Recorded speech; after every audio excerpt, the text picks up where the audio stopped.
हाँ जी बच्चों, गुरुकुल में आपका स्वागत है। आशा करती हूँ आप सभी ठीक होंगे। बच्चों, आज हम आगे की ओर बढ़ते हुए शब्द भंडार के बारे में बात कर रहे थे। उसमें मैंने आपको पिछले वीडियो में उपसर्ग और प्रत्यय के बारे में बताया। आज हम बात करेंगे विलोम शब्द, जिन्हें एंटोनियम्स भी बोला जाता है। बच्चों, जैसे ज़िंदगी में अच्छे बुरे सभी प्रकार के चरित्र होते हैं, ठीक इसी तरह शब्दों में भी शब्द भी गुणी और अवगुणी यानी अलग अलग चीज़ों को दर्शाते हैं। एक दूसरे से जो शब्द एक दूसरे से उल्टा अथवा विपरीत अर्थ देते हैं, उन्हें विलोम या विपरीतार्थक शब्द कहते हैं। ठीक है बच्चों, विलोम या विपरीतार्थक शब्द कहते हैं किन्हें जो एक दूसरे से उल्ट अर्थ देते हैं। जैसे हम बात करें खुशी की तो वो गम के बारे में बात करेंगे। अगर हम बात करें कि अमृत की तो वो बात करेंगे विष की। अमृत होता है जिसे पीकर देवता लोग अमर हो गए थे, और विष जिसे पीने से हमारी मृत्यु हो सकती है, यानी कि जहर।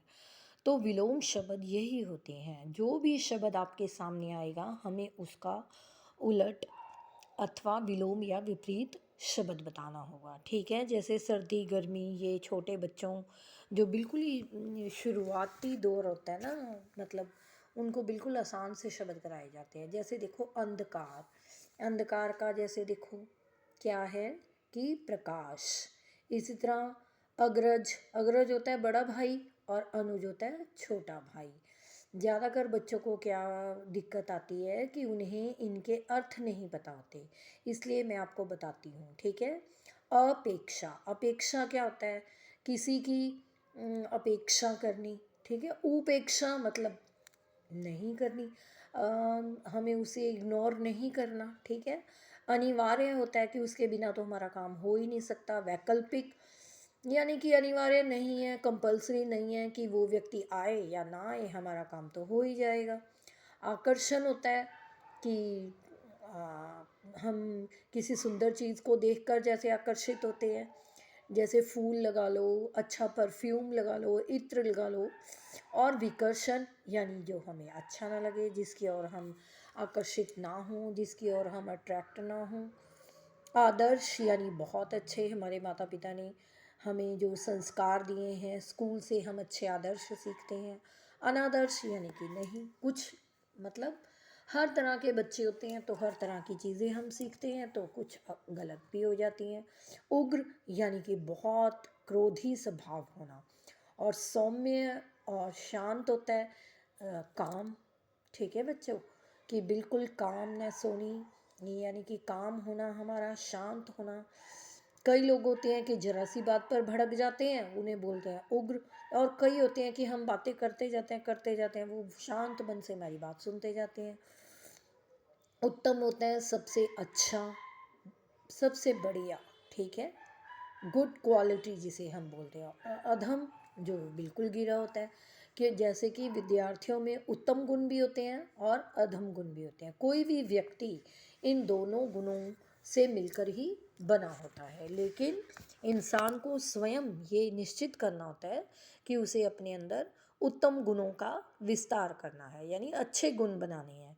उसके बाद है उतार, उतार होता है नीचे की ओर। व्यापार जो हमारा है कभी नीचे जाता है और चढ़ाव कभी तरक्की करता है, आगे की ओर बढ़ता जाता है। ठीक इसी तरह उर्वर यानी जो धरती भूमि की जो शक्ति है वो उर्वरा शक्ति बहुत अच्छी है। ऊसर यानी बंजर है। उपकार, हमें किसी पर उपकार करते, हमारा जो हिंदू धर्म है वो हमें बताता है कि किसी पर अगर हम किसी की सहायता करते हैं, उपकार करते हैं, तो उसे जताना नहीं चाहिए, और अपकार यानी जता देना चाहिए। एकल यानी एक होना, सामूहिक यानी समूह में होना, कनिष्ठ यानी कि जो कोई खास ना हो, वरिष्ठ यानी कि कोई खास नेता, कृतज्ञ किसी के किए हुए उपकार को हमें मानना। कोई हमारी छोटी सी भी हेल्प करता है तो हम उसके आभारी हो जाते हैं, कृतज्ञ हो जाते हैं। कृतघ्न, कई लोग होते हैं कि उनकी कितनी भी हेल्प कर लो लेकिन वो आपका एहसान नहीं समझते, आपको कुछ नहीं समझते, वो सोचते हैं जस्ट यूज़ किया है। क्रोध यानी कि गुस्सा करना, क्षमा यानी कि माफ़ कर देना। कोप होता है कि बहुत, मतलब कि उसके ऊपर कोप हम कह सकते हैं कि बहुत बुरा भला बोलना। और कृपा होती है कि उसके ऊपर अपनी अच्छी शब्दों की वर्षा करना, कृपा करना। ठीक है, जैसे भगवान हमें कोप से मतलब बचाते हैं। अगर हम अच्छे कर्म करते हैं तो हमारा अच्छा होता है, और कृपा होती है कि भगवान की कृपा दृष्टि सदैव बनी रहनी चाहिए। बच्चों, मैंने शब्दों का प्रयोग आपको कर कर बताया, ठीक है, कि कैसे शब्दों का प्रयोग होता है। जो शब्द भंडार है ना, शब्दों का जो भंडार है, आप धीरे धीरे देखेंगे कि इसके अंदर बहुत सारे शब्द आते हैं, और इन शब्दों का अपना महत्व है। ठीक है, और जैसे जैसे हम इन्हें प्रयोग में लाते हैं ना, वैसे वैसे हमारी जो भाषा है वो अच्छी, सुंदर और बहुत सजी सवरी सी लगती है, बहुत सुंदर लगती है। क्योंकि जब हम प्रयोग करते हैं ना, शब्दों का सही चुनाव करके कुछ भी बोलते हैं, तो वो बहुत अच्छा लगता है और मन को सुकून भी देता है, और सामने वाले को समझ भी आता है।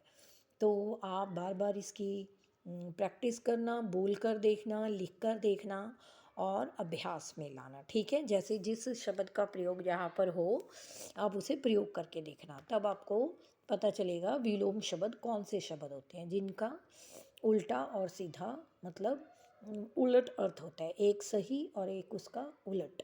ठीक है, जैसे दिन रात, जीत हार, सुगंध दुर्गंध, आना जाना, सुबह शाम, ऐसे उलट। ठीक है बच्चों, दुख सुख, इस तरह से। ये बिल्कुल साधारण शब्द है, मैंने आपको मुश्किल शब्दों के बारे में बता दिया ताकि इनके अर्थ आपको पता नहीं होते तो वो समझने में भी दिक्कत आती है, इसीलिए। ठीक है बच्चों, आशा करती हूँ जो भी हिंदी भाषा सीख रहे हैं उन सभी को समझ आ रही होगी। अगर आपको कोई भी आपका डाउट है, कोई भी आपको चीज़ नहीं समझ आती, तो आप मुझे कमेंट बॉक्स में लिख सकते हैं। और ज़्यादा से ज़्यादा लाइक करें, शेयर करें और सब्सक्राइब करें। धन्यवाद, थैंक यू।